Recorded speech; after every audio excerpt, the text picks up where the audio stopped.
오늘 하나님께서 우리에게 주신 말씀 이사야 35장 1절에서 10절, 마태복음 2장 1절에서 3절과 9절에서 11절 말씀입니다.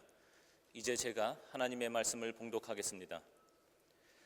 광야와 메마른 땅이 기뻐하며 사막이 백합화처럼 피워 즐거워할 것이다. 사막은 꽃이 무성하게 피어 크게 기뻐하며 즐겁게 소리칠 것이다. 레바논의 영광과 갈멜과 샤론의 영화가 사막에서 꽃피며 사람들이 주님의 영광을 보며 우리 하나님의 영화를 볼 것이다. 너희는 맥풀린 손이 힘을 쓰게 하여라. 떨리는 무릎을 굳세게 하여라. 두려워하는 사람을 격려하여라. 굳세어라.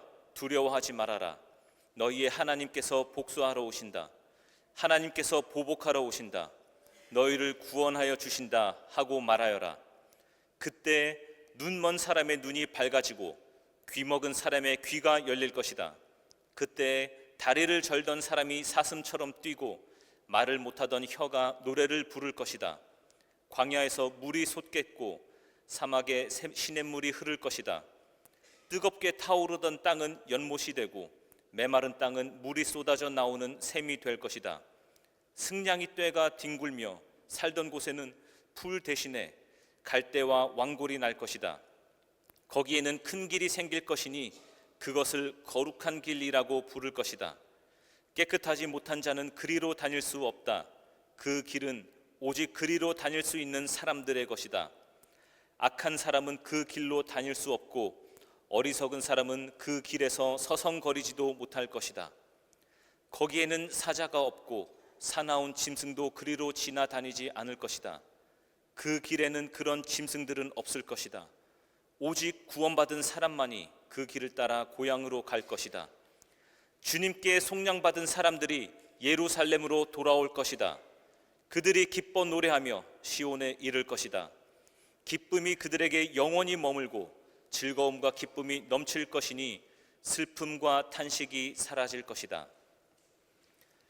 헤롯 왕 때에 예수께서 유대 베들레헴에서 나셨다.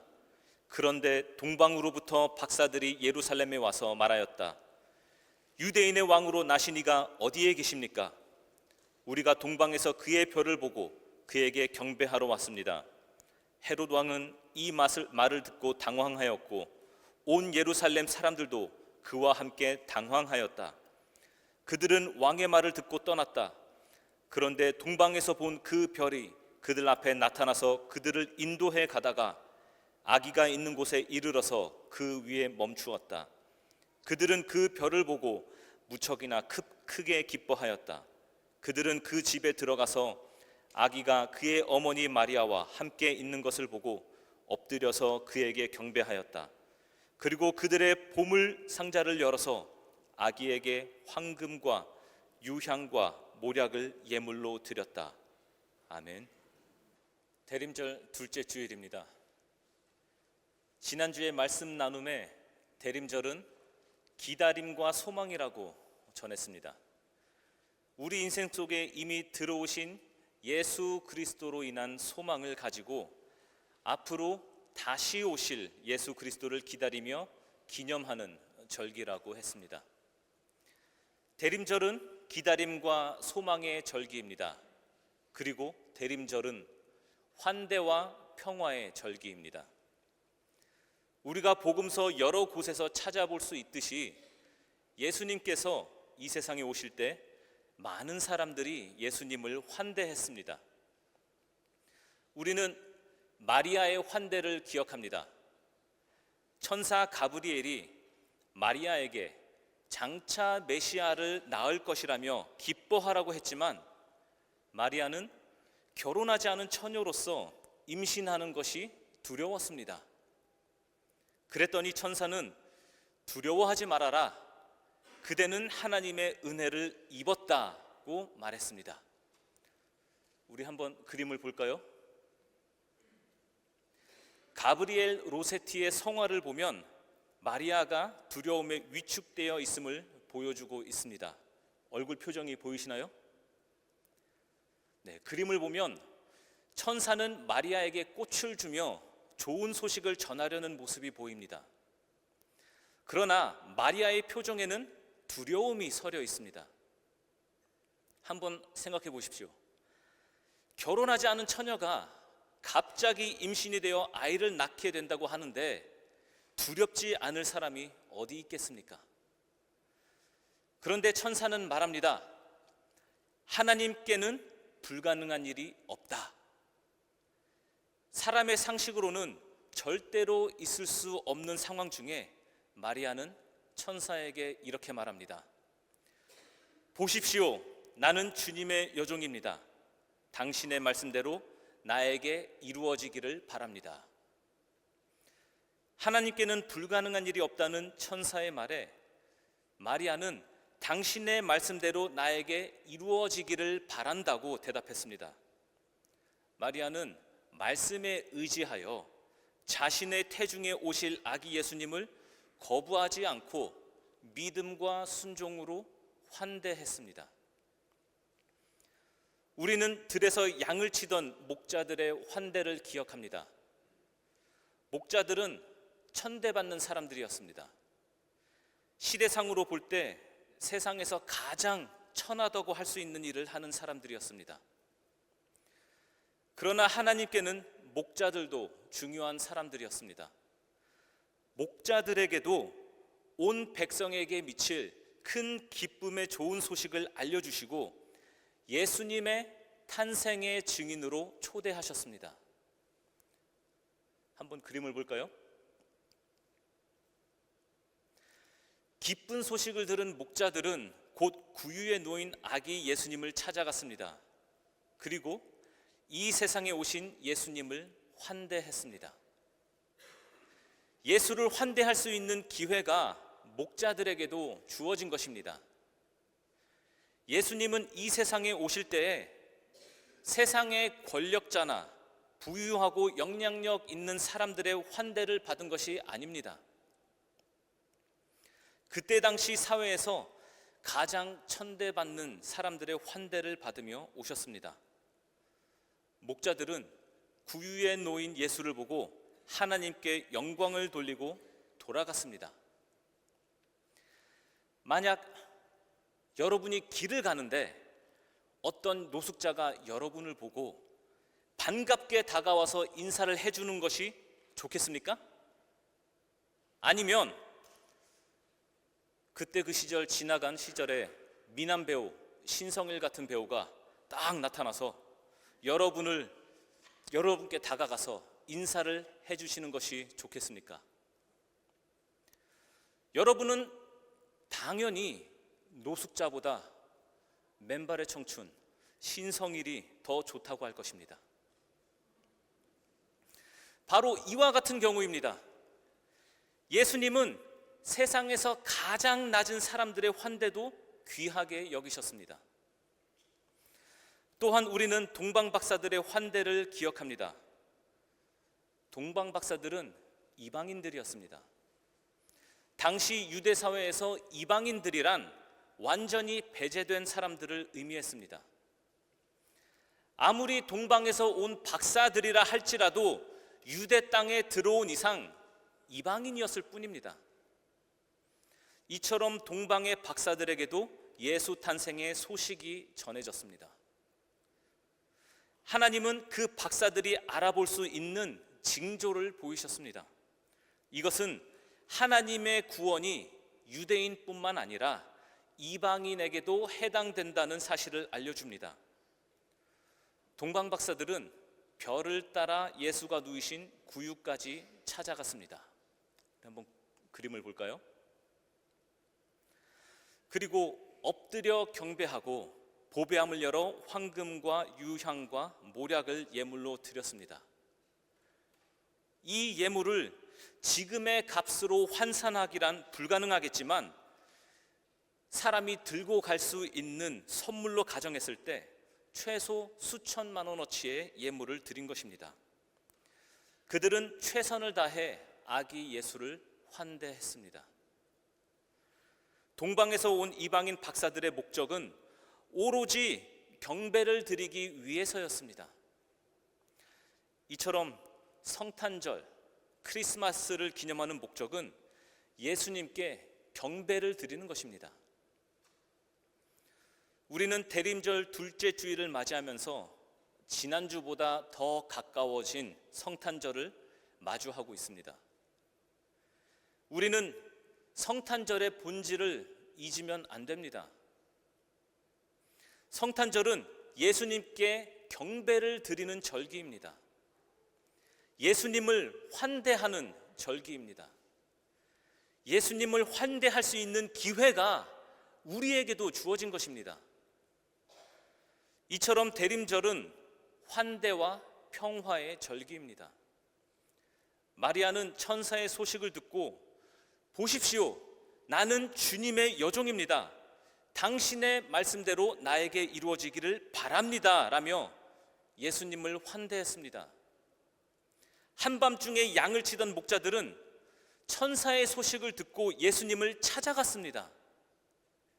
동방박사들도 하늘의 징조를 보고 별을 따라 갔더니 예수 그리스도를 발견했습니다. 그들도 마찬가지로 이 땅에 오신 예수를 환대했습니다.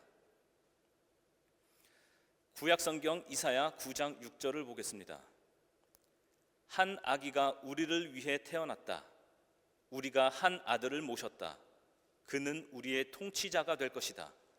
그의 이름은 놀라우신 조언자, 전능하신 하나님, 영존하시는 아버지, 평화의 왕이라고 불릴 것이다. 하나님은 이사야를 통하여서 한 아이가 평화의 왕으로 이 땅에 태어날 것을 미리 말씀하셨습니다. 그리고 이 세상에 오신 예수님을 처음 환대한 사람들은 여자와 사회 최하층민과 이방인이었습니다. 그들은 모두 그 당시 사회적 약자들이었습니다. 유대 사회에서 목소리를 낼 수 있는 사람들이 아니었습니다. 이것은 우리에게 시사하는 바가 큽니다. 하나님께서 주시는 평화의 메시지는 왕이나 권위자에 의해 전해진 것이 아니라 사회적 약자들의 입으로 전해졌다는 것입니다. 동방박사들의 소식을 들은 헤롯 왕은 오히려 당황하며 예수를 죽일 음모를 꾸몄습니다. 하나님의 평화의 메시지는 어느 특별한 지역이나 어느 특정 계층에만 국한된 것이 아니었습니다. 하늘의 평화는 모든 사람에게 주어진 하나님의 은혜인 것을 말해주고 있습니다. 우리는 예수님께서 이 땅에 오신 날을 기념하는 성탄절을 기다리고 있습니다. 그리고 오늘의 말씀의 주제는 환대와 평화입니다. 그동안의 우리의 삶을 돌아보며 우리는 어떻게 다른 사람들을 환대하며 평화를 전했는지 돌아보면 좋겠습니다. 이사야 35장은 고난과 위기의 시대를 살아가는 모든 하나님의 자녀에게 소망과 위로를 주는 말씀입니다. 오늘의 말씀은 장차 도래할 메시아 왕국에서 펼쳐질 영광스러운 모습을 예언하고 있습니다. 1절의 말씀부터 살펴보자면 내용이 굉장히 시적이고 서정적이면서 낙관적입니다. 광야와 메마른 땅이 기뻐하며 사막이 백화파처럼 피워 즐거워할 것이다. 사막은 꽃이 무성하게 피어 크게 기뻐하며 즐겁게 소리칠 것이다. 광야와 메마른 땅과 사막은 황폐화된 이스라엘을 뜻합니다. 광야와 메마른 땅과 사막이 기뻐하고 즐거워한다는 것은 만물의 회복을 뜻하면서 이스라엘의 회복을 말해주고 있습니다. 구원의 날에 이를 때 하나님께서 그의 백성들을 회복시키신 것으로 인하여 즐거움으로 하나님께 경배하는 모습을 은유적으로 표현한 것입니다. 그때 눈먼 사람의 눈이 밝아지고 귀먹은 사람의 귀가 열릴 것이다. 그때 다리를 절던 사람이 사슴처럼 뛰고 말을 못하던 혀가 노래를 부를 것이다. 광야에서 물이 솟겠고 사막에 시냇물이 흐를 것이다. 그때 독일말로 하면 Dann werden die Augen der Blinden aufgetan. 그 다음에 그때 다리를 전던 사람이 사슴처럼 뛰고 Dann werden die Lahmen springen wie ein Hirsch. 5절과 6절 말씀은 그때로 시작합니다. 그때 Dann werden. 그때의 의미는 장차 도래할 메시아의 시대의 특징들을 설명한 것입니다. 이는 앞으로 오게 될 예수 그리스도로 인한 육체의 회복과 치유를 상징함과 동시에 영적 회복과 구원을 예고하는 것입니다. 그리고 실제로 구약 성경에 기록된 이러한 예언은 예수 그리스도를 통해 성취되었습니다. 예수 그리스도의 병고침과 기적과 구원의 사역은 우리가 신약 복음서를 통해 알 수 있습니다. 거기에는 큰 길이 생길 것이니 그것을 거룩한 길이라고 부를 것이다. 깨끗하지 못한 자는 그리로 다닐 수 없다. 우리는 살아가면서 수많은 선택을 하면서 살아갑니다. 선택을 해야 하는 것은 길이 여러 갈래로 나뉘어 있다는 것을 말합니다. 길이 여러 갈래로 나뉘어 있다는 것은 목적지가 다르다는 것입니다. 그러나 우리는 거룩한 길이 어디 있는지 알아야 합니다. 성도는 혼란의 시대 속에서도 하나님의 길을 선택해야 합니다. 하나님의 길은 정의의 길이며 거룩함을 잃지 않는 순결한 길입니다. 오늘날 우리가 하는 선택이 하나님의 거룩한 길을 향한 것인지 돌아봐야 합니다. 우리의 삶을 돌아봐야 합니다. 마지막 10절은 이사야 35장 말씀에 대한 결론입니다.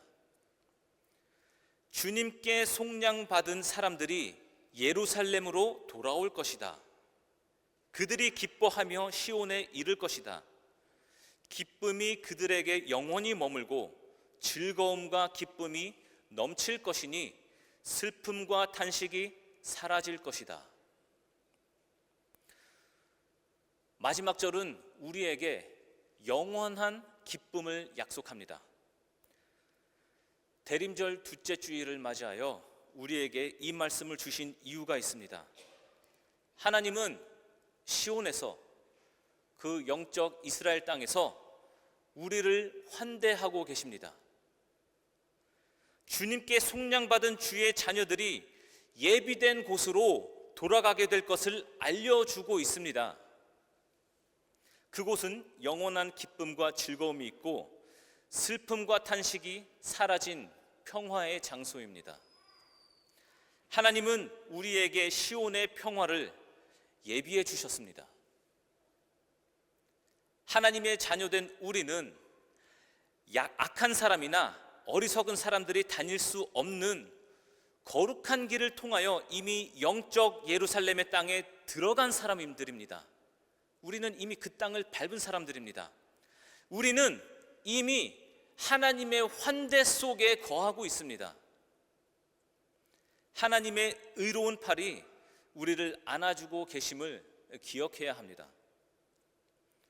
또한 우리가 기억해야 할 것은 마리아와 목자들과 동방 박사들이 예수를 환대했던 것처럼 우리도 예수님을 환대할 때 비로소 이웃을 환대할 수 있는 힘이 생깁니다. 서로를 환대하는 것이 진정한 평화입니다. 예수님께서 이 땅에 오셨을 때 그 기쁜 소식을 가장 먼저 들었던 사람들은 여자와 야간 노동자와 외국인이었습니다. 만약 예수님께서 2000년 전에 오셨던 것이 아니라 오늘날 이 땅에 오시게 된다면 가장 먼저 예수님의 탄생의 증인이 될 사람들은 누구일까요? 우리는 하나님의 시선이 어디로 향해 있는지, 하나님께서 보고 계시는 그 시선을 따라가며 같이 볼 줄 알아야 합니다. 하나님은 우리를 초대하고 계십니다. 예수 그리스도의 탄생의 증인이 되는 그 환대의 자리에 우리를 초대하고 계십니다. 그 자리는 우리가 이 땅에 오신 예수를 환대하는 자리이며 동시에 우리가 하나님의 환대를 받는 자리입니다. 그리고 그 자리에는 사회적 약자들이 함께 있습니다. 우리와 함께 예수 그리스도를 환대하며 하나님의 환대를 그들도 함께 받고 있습니다. 그곳은 바로 뜨겁게 타오르던 땅이 연못이 되고 메마른 땅에 물이 쏟아져 나오는 샘이 되는 곳입니다. 그곳은 바로 귀먹은 사람의 귀가 열리고 말을 못하던 혀가 노래를 부르게 되는 곳입니다. 그곳은 하나님의 은혜가 있는 곳입니다. 하나님께서는 또 누굴 부르셨을까요? 먼저 옆에 있는 사람들의 얼굴을 한번 봅시다. 아니, 이 사람을? 네, 옆에만 말고 한번 뒤도 한번 보세요. 뒤 앞뒤로도. 네.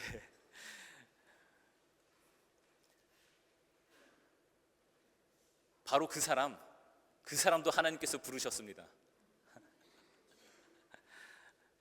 예수 그리스도의 오심의 소식은 심지어 헤롯에게도 전해졌습니다.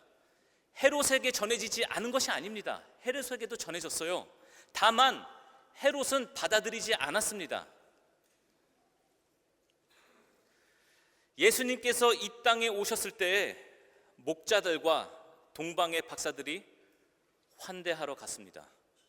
우리도 그 자리에 가게 된다면 다 만나게 될 사람들입니다. 하나님께서 부르신 사람들입니다. 우리가 서로 환대할 때에 하나님의 평화가 이르게 될 것입니다. 하나님께서 우리에게 보여주신 주변의 사람들을 서로 환대하며 하나님의 평화를 누리는 하나님의 자녀가 되길 축복하며 기도합니다. 네, 기도하겠습니다.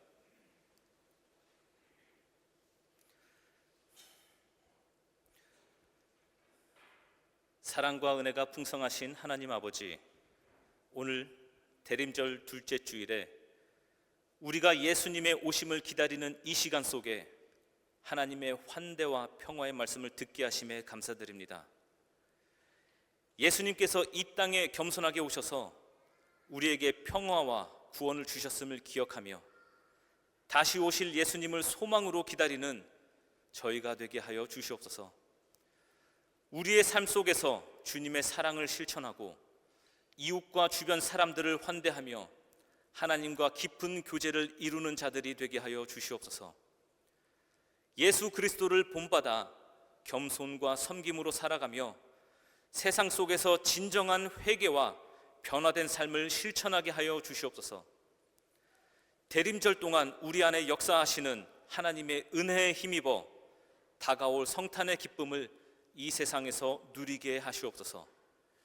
예수님의 이름으로 기도드립니다. 아멘.